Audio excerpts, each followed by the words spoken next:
All right, you ready to start? Good morning, everyone. Richard Vetter back for another episode of my podcast.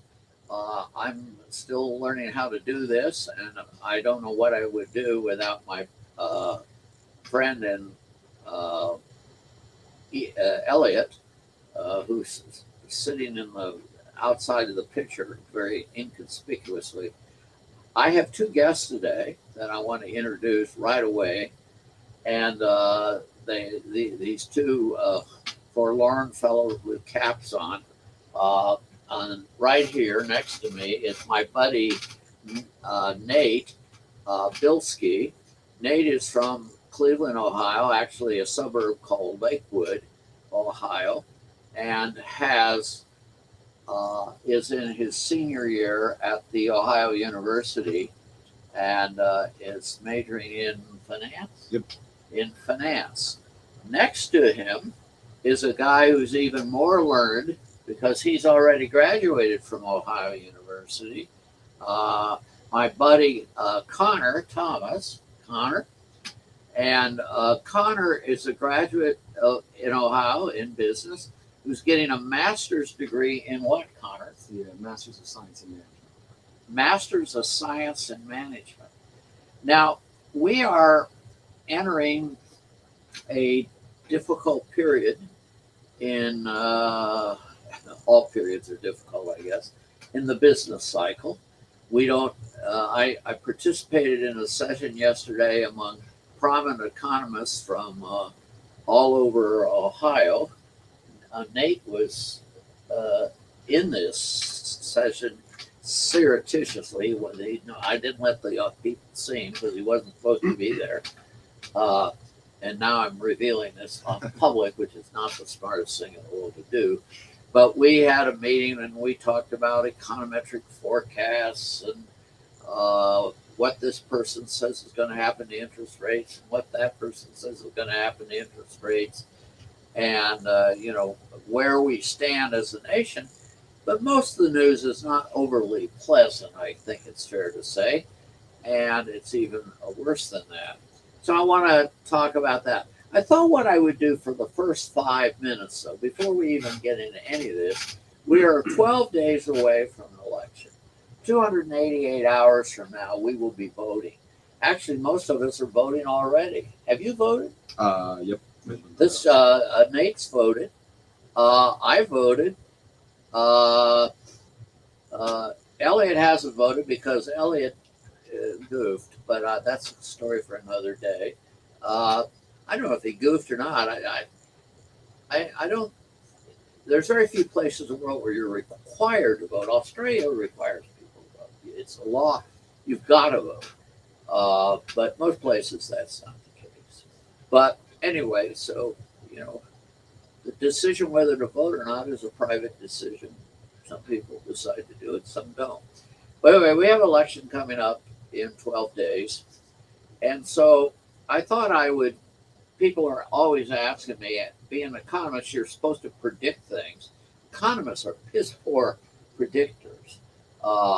They, in 1798, the Reverend Thomas Malthus, who's one of the most famous economists in the world, persons on economics in the world, he was asked what's going to happen to the economy. He wrote a book about it called the Essays on Population. And Malthus said, well, we're all going to be living on subsistence because people like to have sex too much. They use different words for it, but that's what it was. People like to have sex too much, so babies are just popping out like crazy. And we have the law of diminishing returns. You're putting more and more people on a given fixed quantity of land. The fourth worker isn't going to add as much to the output as the third worker did or the second worker. And so output per capita per worker is going to fall towards subsistence. And at some point, the death rate will rise to equal the birth rate because people will starve to death. This is what Malthus said in 1798 as we were embarking on the biggest industrial revolution the world had ever known. And he was completely, totally wrong. But that was the perceived wisdom of economics in 1798. It's got a little bit better than that since then, but not a hell of a lot. And we make mistakes all the time. So, with that by way of background, I will now make a prediction that's even worse, a political prediction. What do I know about politics? I did work for Congress once. I actually been around the block a few times on politics. I think the trends, this has been a pretty even Steven election. Each side can, had certain advantages and disadvantages, but it is a election year which historically would favor the Republicans. The party in power usually loses seats in the Congress and so forth during the off election year, the off presidential years. Uh, and so most people are pretty much expect the Republicans to take control of the House of Representatives. I see no reason why that is not the case. The Senate, though, was 50-50, only a third of the seats up. A majority of the seats that are up, I think 19 out of 34 are Republican seats. So the Republicans are more vulnerable than the Democrats to begin with. And the Republicans also, and I'm going to make this is an opinion of mine, I think made some poor choices in picking some candidates. I think some of the candidates that were picked were ones that were picked because Donald Trump was mad at this person or mad at that person, and we don't want this person on the ticket or we want that person on the ticket. And a good example maybe would be Herschel Walker in Georgia, who Trump wanted on. There was actually a political argument to put him on too. I mean, he was a football star. Georgia is not known to be adverse to football, and they do have the number one ranked college team in the nation right now at the University of Georgia. Nice school, lovely school. Athens, Georgia, I might add. And I have a son who has a doctorate from there, so I have nothing against Athens, Georgia, or Georgia. But Republicans screwed up a little bit on some of their choices. But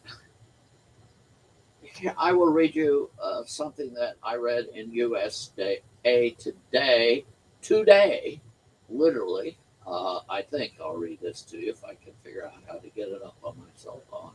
Yes, this is from this was put on online at 5:01 a.m. this morning, and I quote from USA Today article. Republicans are resurgent as the midterm campaign heads into its final stretch. An exclusive USA Today Suffolk University poll finds. Amidst angst about President Joe Biden's leadership and the nation's economy. As Americans feel the bite of inflation in their daily lives, from eating out less often to canceling vacations, voters overwhelmingly view the election as a way to send a message to the White House. And by double digits, that message is to change course. So the polling is trending Republican.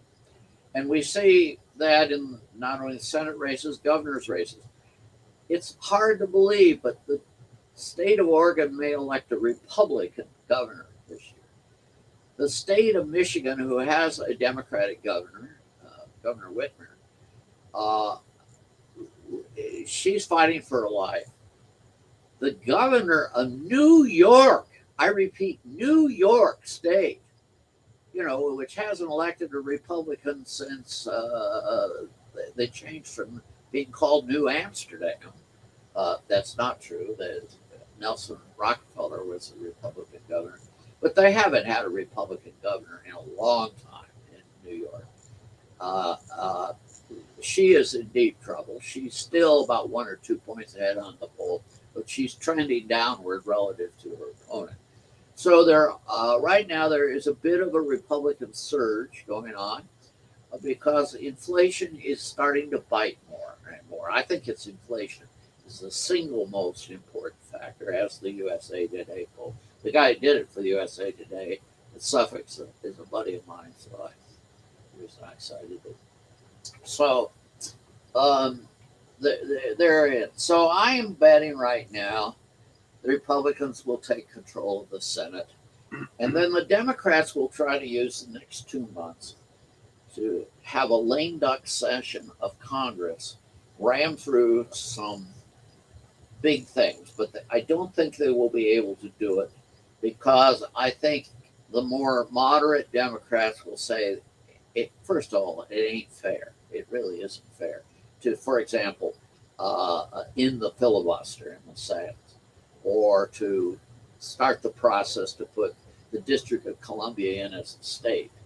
And it takes time to do these things. They won't be able to get it done, I don't think. And the Joe Manchins of the world will keep it from happening, particularly if the Republicans do have an upsurge in the voting in this election. Conservative or moderate Democrats are going to be afraid to, oh, we're going to hell with the public. We're just going to go ahead and do what we were going to do. I don't think that's going to happen. So I may be wrong because I am an economist, and economists screw up a lot. And one of the I'm a great believer in markets. Markets usually work, but one of the great market failures of history is us economists have done pretty damn well financially for ourselves, getting paid by people who believe that we know something. So I kind of think that's cool. And I have been as I tell politicians, I've been fooling you for decades and ripping the taxpayers off, and you still pay me these nice salaries and put me in a decent office, even in my dotage. All right, enough of that. We promised Nathan and we promised Connor that we would listen to their wisdom today. And here we are. The economy is starting to show signs of weakness. The Dow, although it is at, what is it, at 32,000? He's into bonds. By the way, bonds, I mean, being into bonds is like, I don't know. It's like thinking a big thrill is to smoke a cigarette or something like that. Or nice and boring. Yeah. It's boring. It's just boring. It's like taking a girl out on a date and get all hot and bothered by her at the end of the date.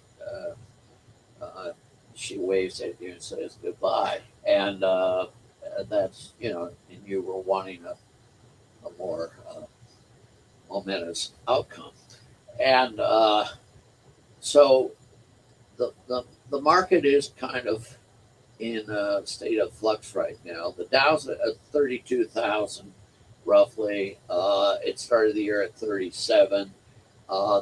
The Standard & Poor's index has fallen more than that, 20% or so. The NASDAQ has fallen even more yet, 25% or so. So the markets are showing skepticism about the future of the American economy. Kids go to college, and when they enter college, they have no idea how things are going to be 4 years, 5 years ahead of time. So they're making a long-term investment decision, and the efficacy or the appropriateness of that decision could change during the course of their college career. And but on the whole, since they entered college in 2017, 18, when did you enter college? 2019. He entered in Nate in 2019. You in 2018. 2018. They both entered before the pandemic began. So here we have a group of kids who entered before the pandemic began. The economy was booming. Unemployment was under 4% or around 4% a year nationwide. GDP was rising 3% or more a year in those years. Incomes were up. We were doing pretty well. And it was a good time. It seemed like college was a great investment. Then come winter of 2020, let's say February, March 2020, we enter the pandemic era.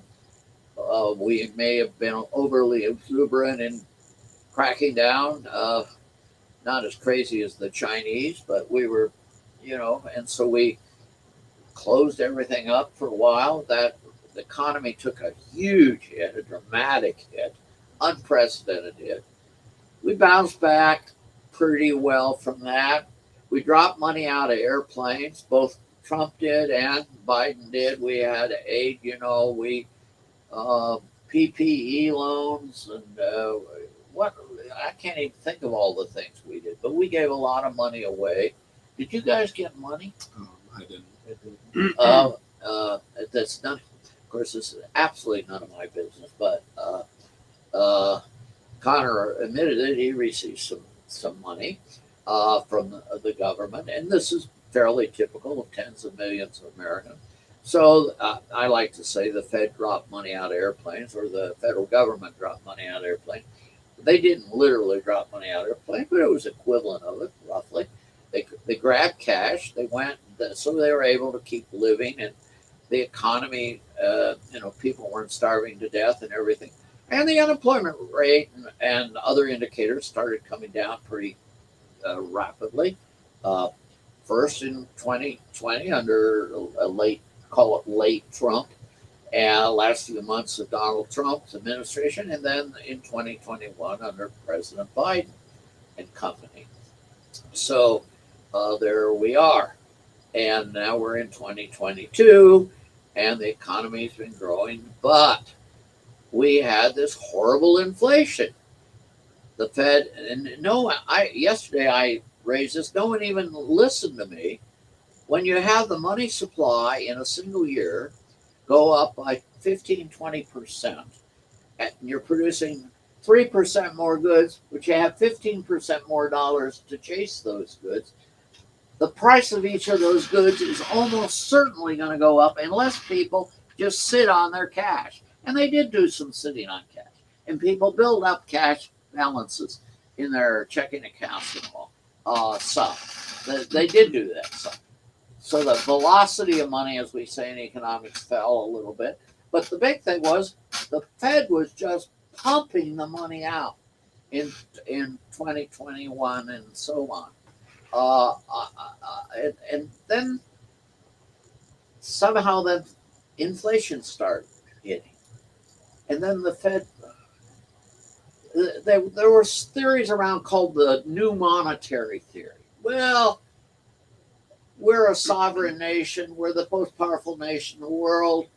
We can do anything we want to stop inflation, stop the impact of deficits. So we don't really need to worry much about it. Don't worry, money doesn't matter that much. Well, that was, is, and always will be bullshit. Excuse my language, by the way. This is not. This is is it PG-13? PG. Yeah, this is a PG-13 show. Is that right? What is it? PG. I'm pretty sure it's just PG. Just PG, no 13 anymore. No 13. No, hell, they probably say that language in kindergarten now. Probably down in Meigs County they do. That's where Connor is from. So, okay. Now, the bullshitting has now gone on for 20 minutes, and I have said that neither one of these guys have had a chance to say anything. So I want to get to that. Here we are in an uncertain time.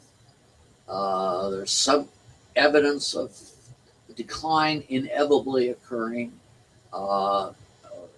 Nate and I sat in on a thing yesterday, and I think the general view was we're in for some sort of downturn of some sort. The only issue is when and how big. It's not that it's not going to happen. It's going to happen. We just don't know when exactly, whether it will be next quarter or the quarter after.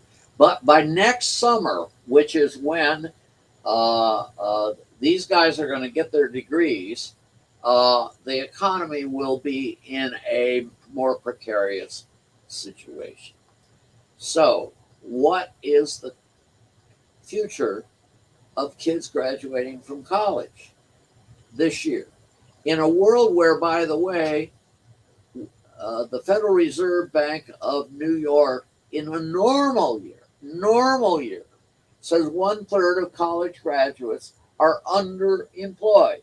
They're working at the Donkey, or they're working at the baristas. They're working at Starbucks. They're working at Walmart as cashiers. Uh, they're working as bartenders. By the way, both of these gentlemen are first-class bartenders. Well, actually, I don't know that. They claim they are. I've never had a drink made by either one of you. Actually, I bought drinks for each. Oh no, I made your drink for you. Oh yes, I. That's wrong. I apologize, Connor. You ordered a Manhattan.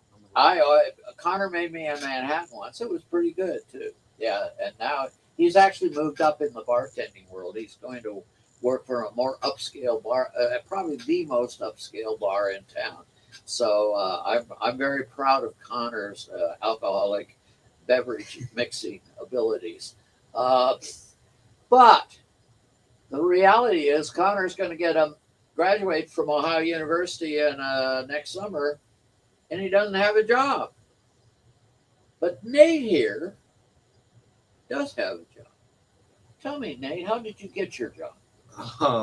It's a good question. I did 2 internships. I did one summer in between my freshman and sophomore year, and then in between my sophomore and junior year.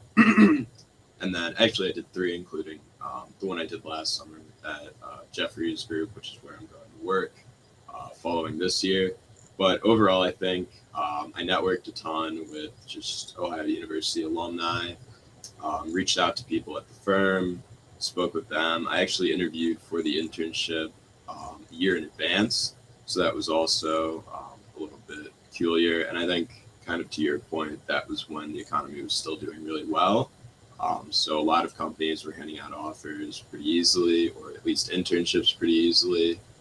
Over the summer then, during my internship, when things started to get a little bit tighter, there were some layoffs, people losing their jobs while we were going through the internship, which was pretty crazy to see, especially considering we weren't sure if we were going to get hired.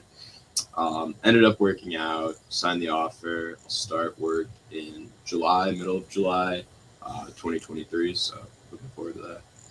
So, and you're going to work in New York City. Yeah, Manhattan. Yep. In Manhattan. Yep. He makes Manhattans. Do you make a Manhattan? Yeah. No, He works at a grubby bar, Yeah. a student bar, Yep. where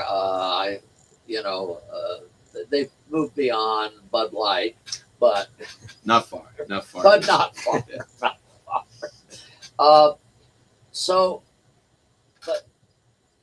So he's done everything right.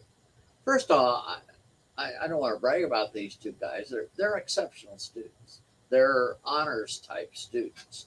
They're the best and the brightest at our mid-quality state university. Nate's going to be working with kids who graduated from Ivy League schools or Georgetown or schools like that. Stanford. Stanford. Yep. One of his new colleagues will be from Stanford. So that's the success story. That's the success story. Now, this is going to sound like I'm looking at Nate said, there's the failure, there's the success story. It isn't that way at all. It isn't that way at all. And Nate knows. Nate knows I love him, but that will be misinterpreted too. So he knows that I'm very fond of him, and I think he's great, and he's my best new friend this year. And we're hitting it off real well. And so, Nate, are you scared about all this? Yeah, and I think to go back to I'm going to ask you the same thing, but I'm asking, are you scared? Yeah, no, it's a lot. I mean, especially graduating into it too. I've seen a lot of firms start to lay people off. I think there are a few companies that have rescinded offers too. I don't think that'll happen in my situation. I was going to speak to that. Yeah, it's a relatively smaller firm, and I think they kind of pride themselves on not doing things like that. But definitely in the back of my mind, that's something I think about. In the 2008 downturn, which is the last recent big one, OU kids really had a tough time. College graduates generally had a tough time. That at a school, mid-quality school, and we aren't at the bottom of the barrel in terms of college qualities, but we're not at the top either. So when I say mid-quality, I think it's an apt description. And I had a lot of students, and I don't mean this. This is kind of scary, who had their offers rescinded. They were offered, I think, in the fall of 2008, jobs to start in 2009, and 6 months later they say, "We're sorry, we have to renege." And in some cases, the kids got $2,500 signing bonuses that they got to keep, or small tokens of success, but it was a traumatic moment for some. Some of my very best students, had that happen to them. One of them later on went on to become a top economist at the International Monetary Fund, was a partner in one of the big accounting firm, or not, a partner in one of the big accounting firms, Ernst and Young, as a consultant. Done very, very, very, very, very well since, but he had about a 2-year period of angst. So it could still happen to you. I think, and I don't mean to scare you, but I really think you're probably as about as secure as you can be. Oh. And I want to brag about this guy because he is, one of the university's very, very best students. He has been ahead. I want to brag about our university here for a second. We did something 20 years ago that was intelligent. Our university does a lot of things that are stupid. They've done a lot of stupid things. They've hired administrators that no one knows what the hell they do, and whatever it is destructive and expensive. But they occasionally do something cool. And we started turning over a little bit of money to the students to invest, the ones in mostly with a financial interest. We said, let's give them some of the money and let them play with it. Not play with it, let's let them invest it. And originally, we set up a stock fund, we call it equity fund. And then very shortly thereafter, almost immediately, we created a bond fund or a fixed income fund. So we have a fixed income group. We have a equity group. I think we even have a derivatives group. Yep. We have a derivatives group too. I don't know what the hell they do, but there are these groups, and they have millions of dollars, not thousands of dollars, millions of dollars to invest, and their investment record compares pretty good with the professional investment advisors that we hire, who, by the way, on average are below average in the field. You would have been better off buying, putting your money in a Vanguard or Fidelity index fund. But so these guys done a pretty good job investing in our endowment. And Nate has been the president of the fixed income group, and it was cool. Weren't you valedictorian in your high school? Oh, I'm a student body president. Student body president. Student body president. Yeah. Nate comes from a different background. Both of them are from, I'll call them middle class families, I think roughly. But Nate comes from Southeast Ohio, which is not a moderately prosperous Cleveland. Did you mean Connor? Connor. Yeah, Nate. Connor comes from an area is poor, geographically poor area in Appalachia, near where we're sitting right now in Meigs County, Ohio. If you were to look at the counties in Ohio in terms of income per capita, it's in the bottom 10 or 20. right? Our average was around 27,000 a year per person. 27,000 a year per person. That's pretty low. And so it's a poor county. It is generally poor. It is Appalachia. We are, by the way, we are sitting, the three of us, and Elliot over here, who's going to be joining us in a minute, whether he wants to or not. We are sitting less than a half a mile from where Lyndon Baines Johnson first uttered the words "Great Society."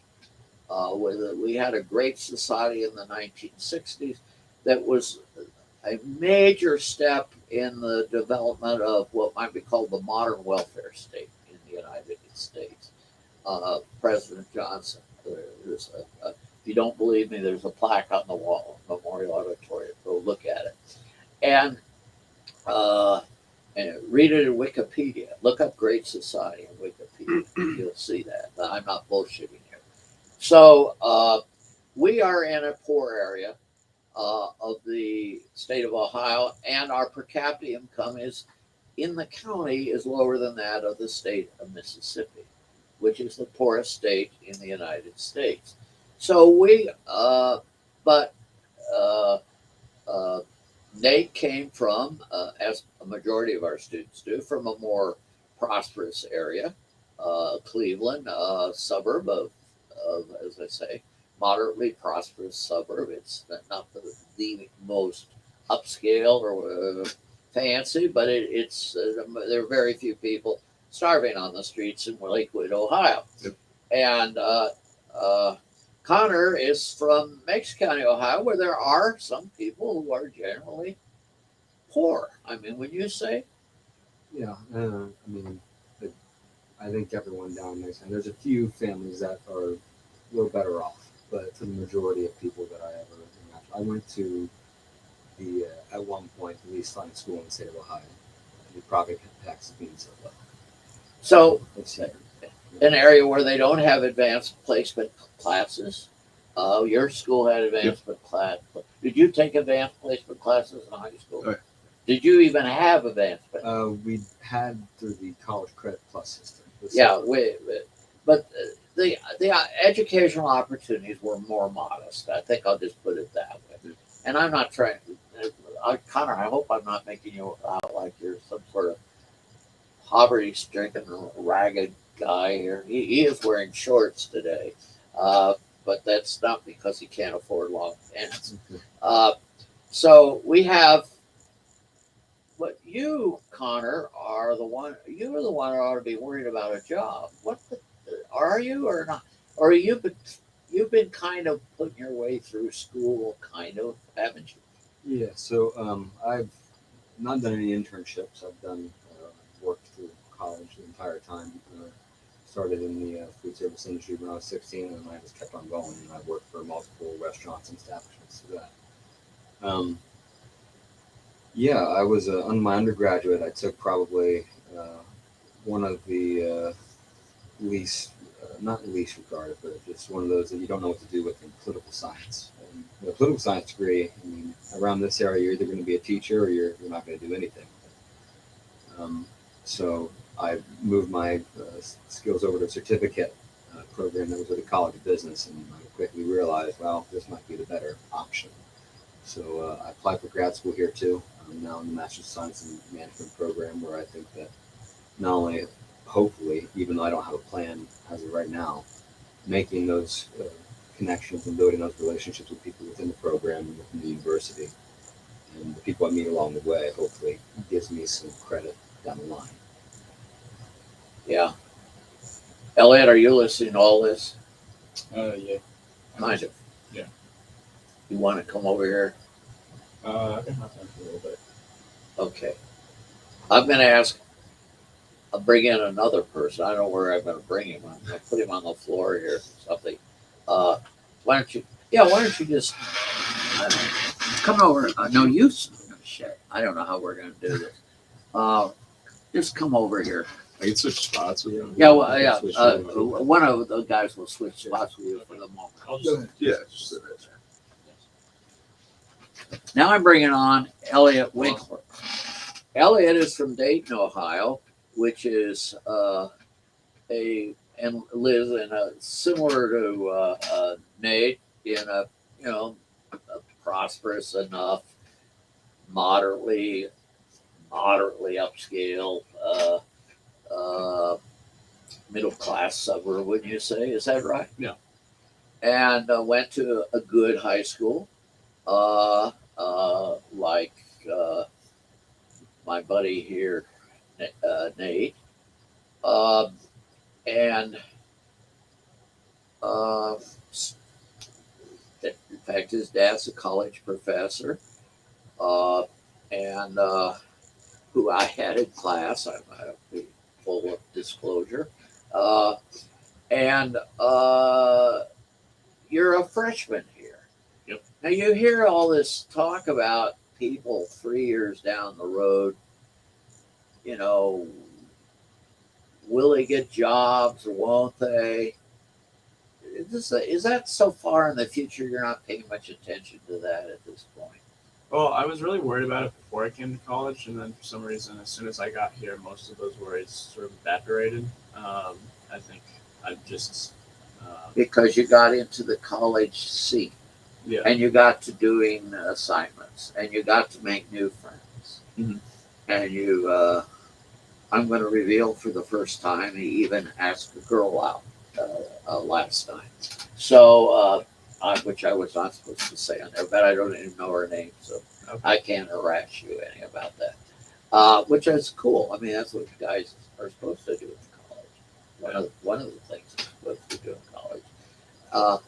And and that I'm not going to say this sort of jokingly, but college has both a business dimension to it, let's call it an investment dimension to put it in your finance rubric terminology, of an investment dimension, but also has a social dimension, a fun dimension, a consumption dimension.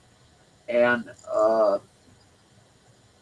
if if a third of Americans are graduating college, working, and then going to work as baristas or the equivalent, is college really what it's cracked up to be? Isn't it an awfully dangerous investment, an awfully risky investment that 18-year-olds have been conned into going to? I mean, at 18, you're not expected to know about the business world. You haven't been in it.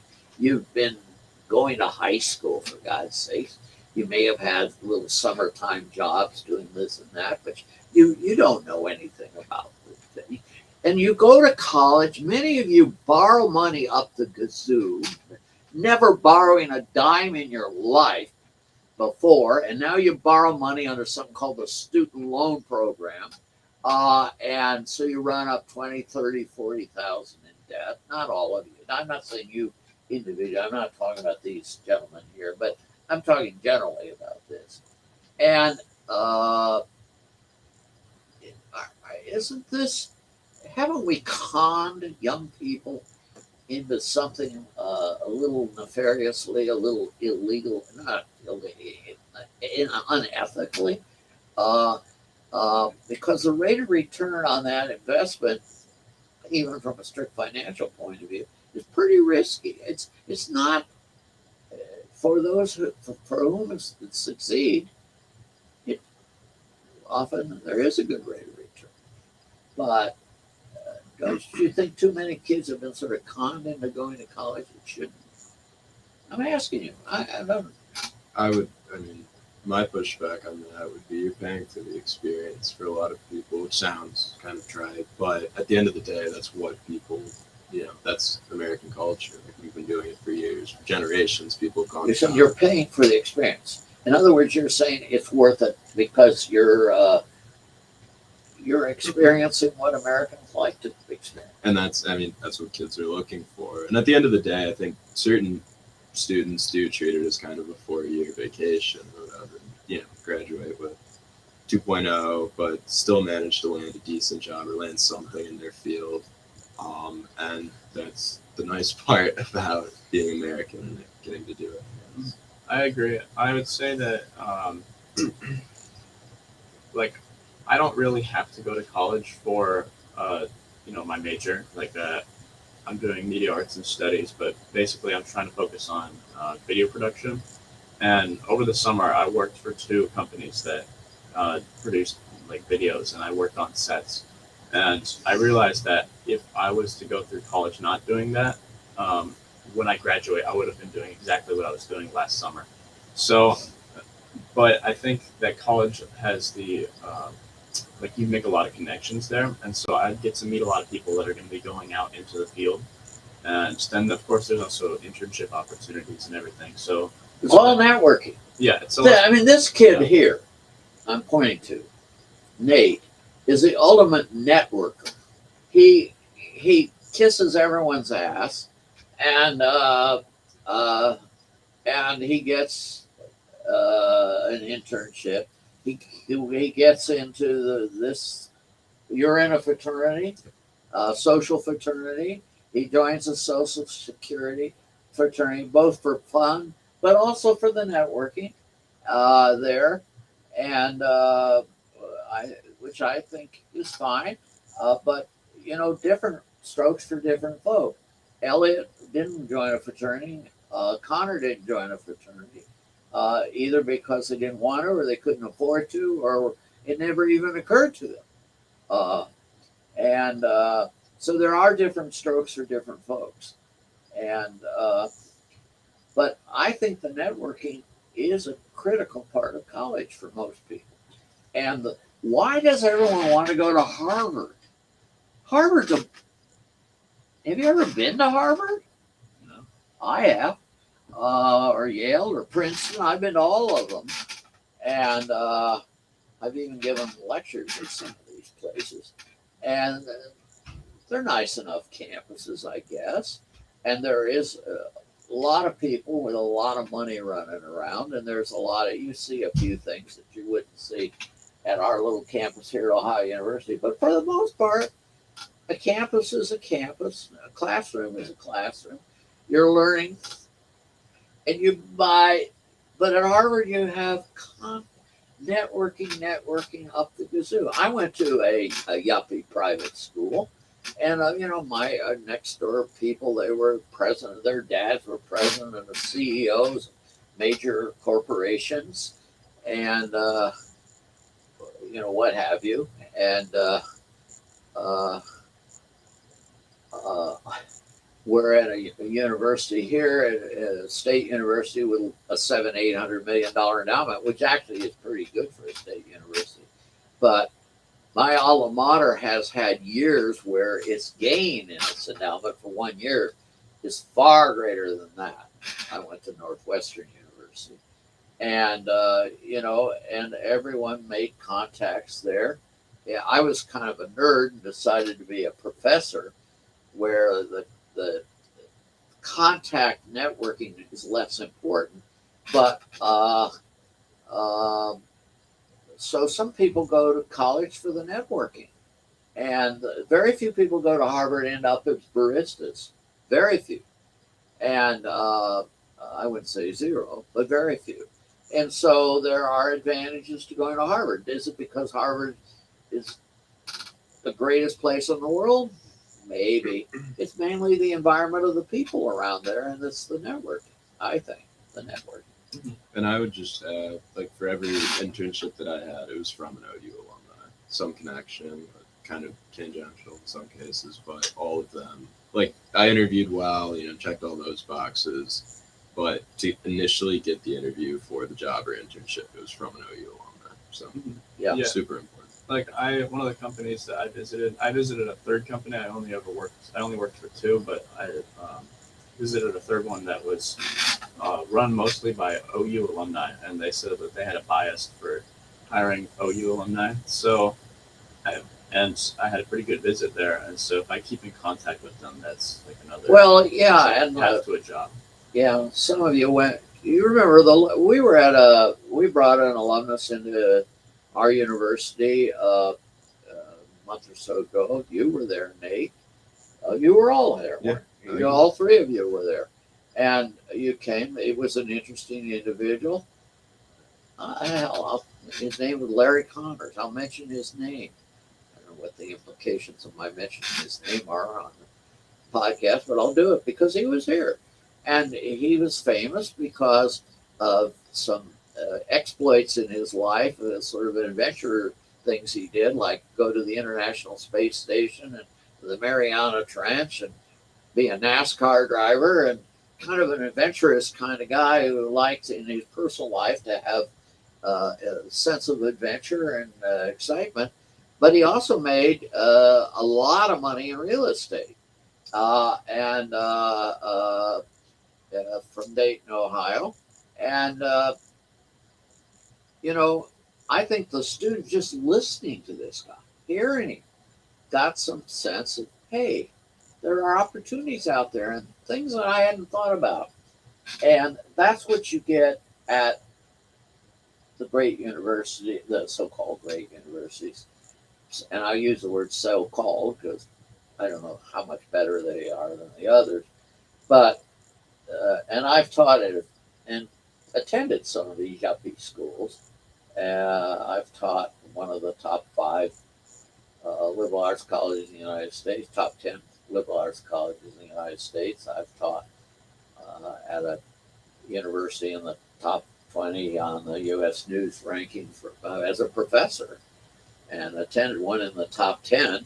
So I've run around with these kind of high level college things, but I've also taught at mid quality universities like OU, and they all serve a useful function. But the networking is an important part. So, but should the government subsidize all this stuff? Why do we have kids graduate from high school who go out and become truck drivers or welders or baristas, who start paying taxes, who don't get any subsidies, but we give kids, on average, probably from a little better off families, because college kids go to college, you have come from families with a little more income than those who don't. And why do we give special subsidies to kids going to college? Why? The great economist Milton Friedman, right before he died, he won the Nobel Prize in economics. Was probably some people would say was the most famous economist of the late 20th century. Everyone would put him in the top 5 or top 10 list. Milton Friedman once said to me, he says, I don't know whether we should tax universities or subsidize them.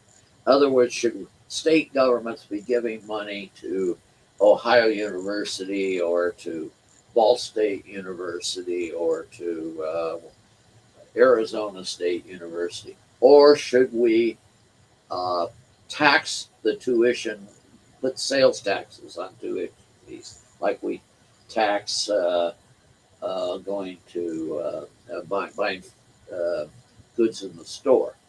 Why do we favor education if the typical student spends 25 hours a week in class or studying? I'm not talking about you 3 dudes.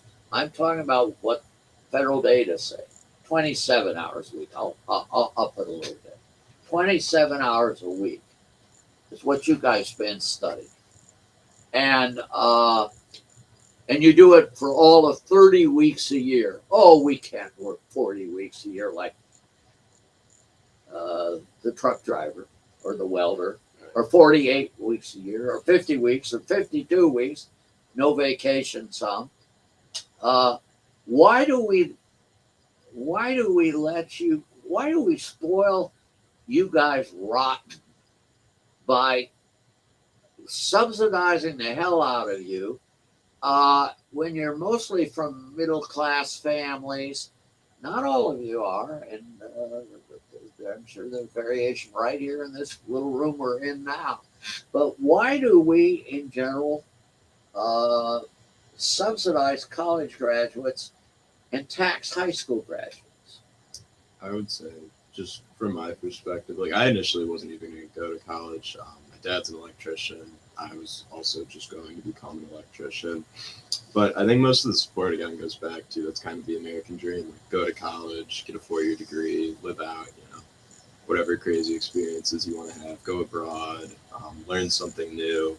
And then at the same time, it's also, I mean, how many congressmen or women don't have degrees either? They're not really focused on the uneducated, people who don't have higher education degrees. They're looking at kids who are in basically the same position as them and trying to support them. But I think it really just comes back to that idea of the American dream being able to fulfill that fantasy for a lot of people. Yeah, there's a lot of. I know some kids that are men now that stayed in. They stayed in town while everybody else went out to different colleges, and they say that they feel like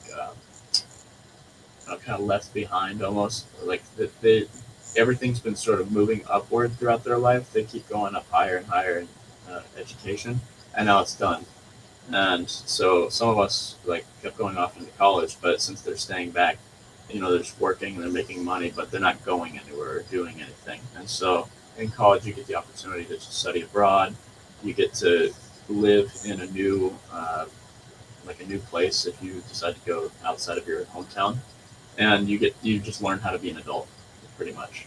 Connor. If I had to say anything, this might not even be my full perspective, but there's. Hey, Connor, we got to get you back in the. Yeah, you can talk Here, I'm around to the bathroom. Oh, Okay. okay. Nate has to Move go on to the now? bathroom. I'm telling the world, Nate has to go to the bathroom. No. This is not even my full perspective, and this is just partially, but I think that there was at one point or another, there was an idea that it was a investment on people and an investment on society to help them gain more knowledge and get more educated on not even just specifics like language or mathematics or engineering, things that we need in society, but just others like civic duty, to talk about government, to talk about health, to talk about any of those types of things that we are now investing in. The problem is, I think, is that now is that we're more reliant on forcing people to take specific generals that have nothing to do with what they want to do in their life. And the problem is that those generals, while can be helpful because a lot of kids don't know what they want to do when they go to college, then why you go to college? If you know what you want to do with your education, I think that that's a good investment to know what you do. But we shouldn't just throw the money at the wall. We should throw it. We should throw it very specifically, very directly. I think that's So there's a lot of waste in effect. it's waste, but the thing is that it's hard because the decision making is being made by various groups that have various preferences, various perspectives, and have very different lifestyles than one another. Whether that be economically, culturally, ideologically, politically, even. I think that makes huge impacts. And Is college a way we can equalize economic opportunity among people? I mean, that was one of the big thrusts of education, and the land grant colleges and all we created to help kids from modest means, some of them middle class means, some of them well off, but from different means, all mingle together and all be part of one big academic village that where the best and brightest among them will probably move up the ladder, the least industrious will not, but at least everyone has an opportunity. You live in a county that is, I hope you're not offended by this. It's, you're not guilty of where you were born. I mean, that's just life.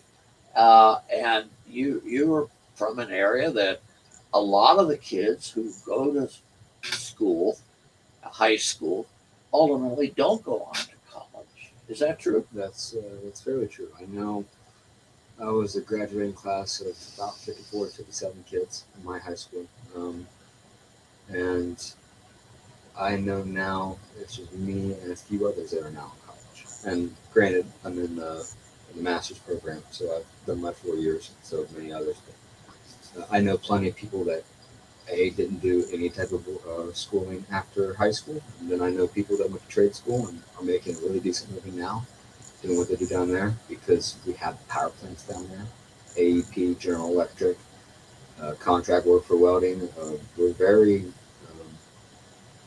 blue collar worker down there, and Do you think people are as happy in Meigs County, Ohio, where you have fewer highly educated people, you have, on average, somewhat lower incomes, as they are in Dayton, Ohio, where it's much more typical middle class American type environment, I guess. We'll call it a typical urban area.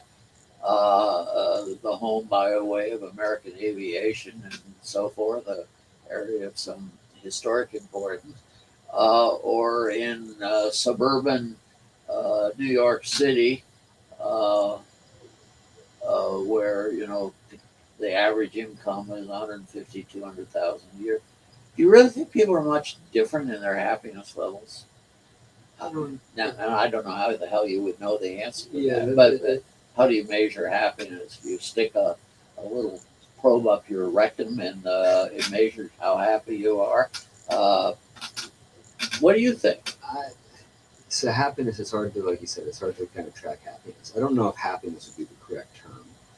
I think correct term for contentness, maybe feel like they have some support. Now, granted, this is just some of the community that I was in because I lived in a community that was very well supportive of everyone in it. Usually, when anything happened that was tragic or catastrophic to one family or another, you would pitch in and you would help that family get through those hard times. Small towns are that way, I think. Yes. People support one another. And well, even when they don't have money, we still find a way to support one And another. you don't have the problems they do in.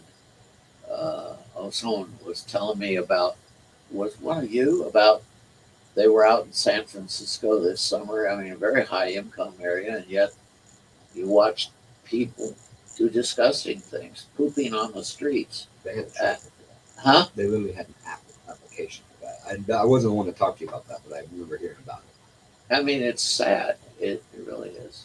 Well, we've gone far afield in this conversation. I kind of want to go back to something we talked about a little while ago.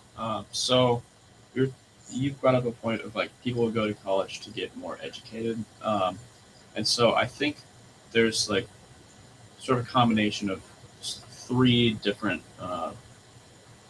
like intents people have when going into college, or in terms of their future, not in terms of just partying and 4-year vacation. But there's what's left over of the wanting to be tutored and to actually have like a well-rounded education in the arts, sciences, and humanities. And while that's not entirely like very, it won't lead you to a very successful career. It will make you a more well-rounded individual. And I think that's one of the reasons colleges were started. And then there's very highly trained professions like doctors and lawyers that the higher education is very necessary for them to get there. And then there's jobs that you don't need a college degree for, that you can like going to college won't help you get a job there. Like I could work at a company in an office. I don't think I would need a college degree to do paperwork all day. But I think college is trying to combine all these different things. And so when you have the gen eds, those are what's left over of that well-rounded education that everyone should be getting. And then after that, there's like either you're highly you're going into your field that requires a lot of education, like a doctor or a lawyer or an engineer, or you're going to be going into a field that you don't really need more than just your gen ed education. And I think this is where you kind of went back to, you were talking about the experience. And when I talk about it, I talk about going to school to get the education. Both can be true at the same time. Neither have to be false. The reason why is because, for my example, personally, I was not much of a partier when I was an undergrad. I stick to my books. I went to work. I made money to try and pay down everything I could because I didn't have that money to Sure. be able to spend it. And my family kind of looked at me and said, "Hey, you're the one that's going to college. You get to take on the debt. Remember that it's not something that you can just forget about and do that." And coming from a place where money is not just necessarily an object, it is quite literally very necessary. You have to have it in order to kind of make it down by there. Some people have the option to go to college for just the experience, and there's nothing wrong with that. I think that's a perfectly valid reason to go to college because you get the experiences of life. You get to go through things that you're not going to go through in your hometown. You're going to meet new people, make new connections, like they said, and build relationships that you need. Um, like I said, my idea of why I went to college because I wanted to learn. It was maybe flawed in the beginning because I went to political science. I wanted to be a lawyer. I wanted to go. I had to make that connection. Then, of course, when you're 18, you make that decision. You learn about 20, 21 years that that's not exactly what you want to do in the first place. And I think it's a big curve. Well, we have, yeah, and there's so many things. When I think back on my own college years, what was the most exciting thing I did in college? And I went, as I say, I went to a pretty fancy college and did pretty well in college. And did ultimately lead to my profession. I had to go to grad school to do it, but I think my most memorable experience from my college years was the summer I spent in Europe. And there are lifetime experiences that you pick up that are outside the credentialing experience of college. And a lot of college is about getting a piece of paper. It's about it's the sheepskin effect, as they call it, is the formal term they use, because college diplomas used to be made out of sheepskin. And is that piece of paper really the appropriate way of of credentialing people, of saying this person is cool, this person is educated, this person is smart, this person has integrity and honor? It used to be part of going to college. In fact, when they started colleges in America in the 17th century, Harvard College, 1636, College of William and Mary, the end of that century, early next century, Yale University. Those are the first three. When they started those schools, they were training ministers mostly and religious people. And you went to college partly to acquire virtue, to have a better understanding of the Ten Commandments and of other, religious structure. Thou shalt not kill. Thou shalt not commit adultery, etc. And that dimension of college has pretty much, in my judgment, fallen away. There are some religious schools. There are some places where that is not the case. I'm advising one of those schools right now that its goal is to make people believe in God. Period. And I say I'm a consultant. I do other things besides podcasts. And but that's so rare these days. It really is. And we've been meandering here, but that's what this is all about. And I'm doing these podcasts more for my own amusement, but ultimately, my friend here, and he is my friend, Elliot, is compiling them. He's putting little things in my computer that I don't even know what they are, that then will keep them there forever. And then he's going to make them into YouTube videos, and then we're gonna sex it up some and do more fancy graphs and other visuals to make it exciting. This is in the early stages of that, but I wanted to just experiment with the three of you, and I'm grateful to all three of you. And there's always a fine line between being a professor and being a student to a professor, and you've got to have some distance, but you also have to have some sense of respect and friendship. And I look at you as both my students, but as my friends. And I thank you very much for being with me today. And maybe we'll do it again.